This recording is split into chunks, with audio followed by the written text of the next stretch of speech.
Hello there, Uma trainers. Today we are explaining beginning of a new era. Yes, that movie, the one that started it all. Kind of. And now we got to the point where even people like Asmongold and Ludwig and many more played Umamusume, or at least tried the game once, which is, well, it was pretty cool to see that. But before the game was released, the beginning of a new era was the product responsible for unraveling the true potential of this franchise for a lot of newcomers. So, a lot of noise was made in the West, because for some reason, if we don't get any kind of animation that is trying to destroy our brains with the use of effects and lights, like we're in the middle of a fireworks showcase, it seems we're not going to like it. Yes, I'm blaming Demon Slayer. Therefore, the animation led to, first of all, memes. Of course, you know what I'm talking about, and if you don't, well, when this movie came out, or at least when it became available to us, the Blue Look anime was also coming out. And so comparisons and weird TikTok edits were made, because how on earth the best selling manga from 2023 was getting this treatment, and a fairly niche series for most of the West anime community had some of the best animation that you could ever seen. So regardless of how we can feel about that and the statements outsiders made about Umamusume, that noise that was made helped to spread the word. And if you think about it, yeah, we have to thank these people. Nevertheless, it all made sense. But yeah, we all know that. So that's why we are doing something quite different today. We're going to cast all of the animation, all of that, blah blah blah blah blah, everything that everybody said, cast that to the side, and we're going to explain some of the points and themes the beginning of a new era brings to the table. So if you are a newcomer who got clickbaited, I will tell you, get the shit out of here, because this video ain't for you. And if you are already watching Uma, but still haven't seen the movie, I will tell the same thing to you. What are you doing? Get your shit together and watch the movie because it's awesome. And then you can come back. But if for some reason you want to stay, because maybe you need a reason to watch the movie, well, I guess you can stay. And staying we are, because we're staying on track. As we said, this movie on a technical level goes beyond anything the franchise has seen up to that point, and well, it remains that way. Not only animation wise, but sound design and direction are top notch. But that's exactly why we all might ignore other points, even more when the themes this story presents are like those of the rest of the Umamusume franchise. So we maybe just a little bit to notice the genius of how they do it here. But what are those points that all Umamusume has? That's of course the role of dreams and never giving up. This is part of the core of the franchise, and these points are always going to be there. And in this movie, it does its job at representing that. But we're not done just yet. This story gives us something new that has not been the entire focus in other installments in the series. And just being fair, this is something that we kind of saw in season 3 with Kitas and Black, but as I said, that was not the entire focus. Kind of. And that is that of being true to yourself and the evolution of that meaning. What I really mean by this is something we are going to explain as we go. And if you were paying attention by the end of the movie, logic and fears means nothing to your desires. Takyun remained the one striving for the Umamusume limits, and Pakyo realized the meaning of her being the strongest. So, with all that being said, and the bases being put down, let's begin. We know that for Umamusume, the way most of them achieve their dreams is by running. We know that racing is what helps make them whole, being complete. And here, while running in the Yayoi show, Takyun is setting us the question that revolves in the movie. Where is this running going to lead our characters, and what happens after this? That question is universal, and of course, the movie applies this subject to Jungle Pocket as well. And while yes, both characters use racing as a boat for achieving their goal, what they want is always different. And here is where the irony and contrast come into place. Yes, Young Pocket and Agnes Takyun are different people, But one genius aspect of the movie is how they contrast each other, but also mirror part of their characteristics. Let's take a look. Pocket's goal is to be the strongest, physical prowess and body focused. Agnes Tachyon wants to know about herself and the Umamusume. This is philosophical and mind focused. And we have the answer to the question Tachyon asked. What exactly are they reaching now thanks to the running?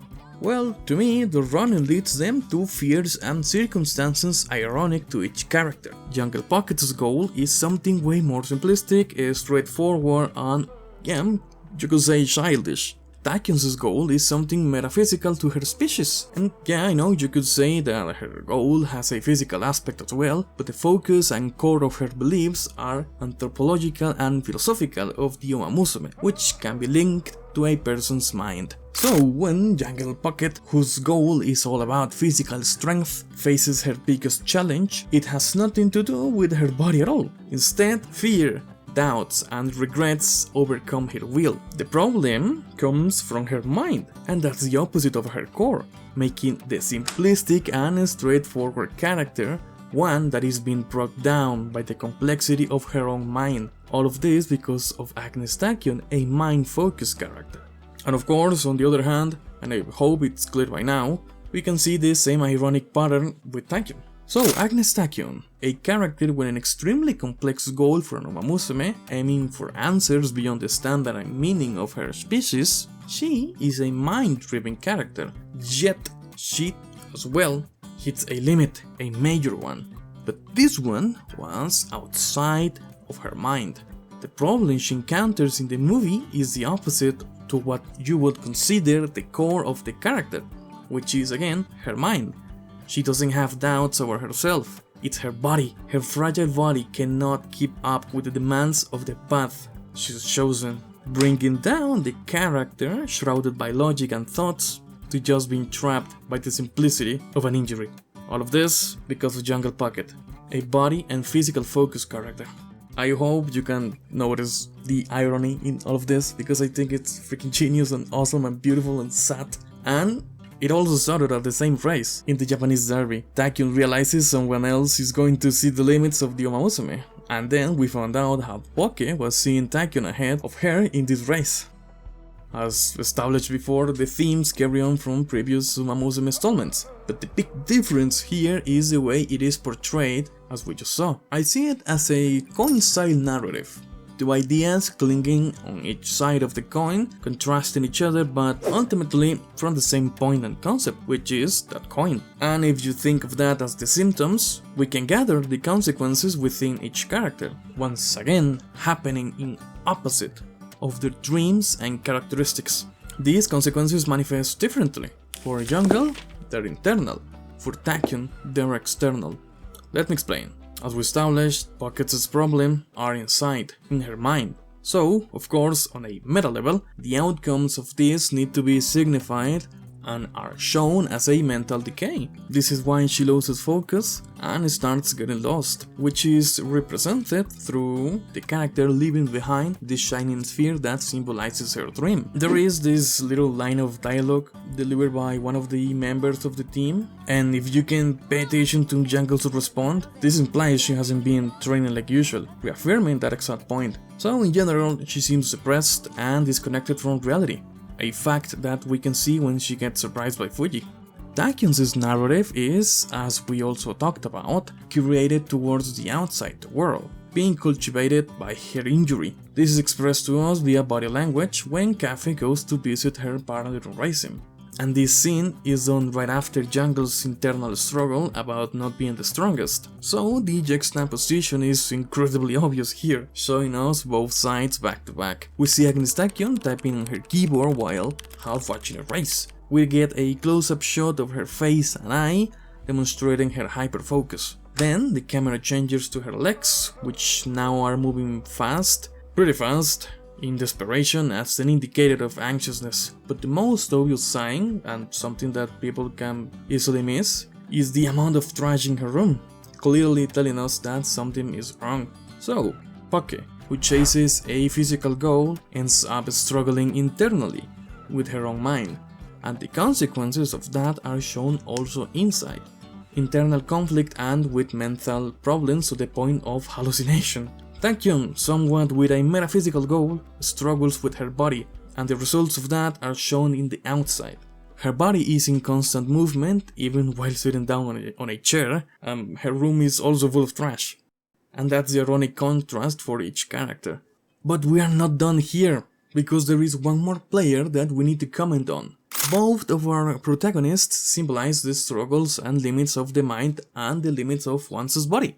However, this other character signifies the complete version of the coin, and this is why this Uma, this horse girl, is the one that ends up helping both of our protagonists. And yes, it is clearly Fuji Kiseki. Fuji embodies both sides of the conflict. She is not only a victim because of the demise of her own body via injury, but also because of the constant suffering from her own mind, which keeps reminding her of the races she ran, and so she is in a constant state of regret. Fuji Kiseki's ability to race got troubled thanks to her body, and so after that, the sadness and regrets kept haunting her mind, completing the coin on her own. Other cool thing is that she also represents the what if in this story, the version that got stuck in time. She stops, and for some time she was the character Poke or Taekyun could probably have become. So narratively, it's pretty beautiful and well thought out that Fuji Kiseki becomes the mentor and idol figure for Jungle Pocket. However, even in the darkest places, Umamusume always tells you to try again. When it came to the right moment, and thanks to being inspired by Poke, Fuji Kiseki was the first out of these three characters to make a comeback, of sort, completing the cycle. And so she fulfills her role as a mentor, helping Poke pick herself up. If you think about it, her support for Jungle Pocket leads to Poke to reach out to Taekyun. That moment ultimately pushes Taekyun to attend the Japan Cup. So in a way, Fuji is the one who, both directly and indirectly, sets the two protagonists on their new starting line. And that moment, that new starting line is everything. In the Japan Cup, both characters manage to break their own walls, but this time by doing the opposite of their struggle. Jungle Pocket runs defying her mind, and Taekyun accepts what she wants defying her body. I've seen complaints about Taekyun being able to race again. First of all, this is Umamusume, welcome. This happens all of the time. And also, that's the big theme of the entire franchise. But here, I think it really works. I don't think Taekyun's score as a character is being betrayed. Even though she gave her all in the races, that doesn't mean racing is her core. Remember that running is simply the means through which Umamusume pursues their dreams. Taekyun's dream has never been just about racing. Her desire is for discovery, and like any great scientist, she wants to uncover the truth herself, with her own legs and her own eyes. For Taekyun to remain stuck, now that will be the real betrayal of the character, and what this movie tells us is simple but powerful. We must not stay stuck, we must overcome our fears, even if it means the destruction of our body and mind, but never of our soul. 並走してくんねえか、俺と。ジャパンカップに出る。So, that will be the end. I hope you can see why I love this movie, because it's full of details and beautiful themes and execution. So, thanks for watching, now you can close the video, and remember to train your horse girls.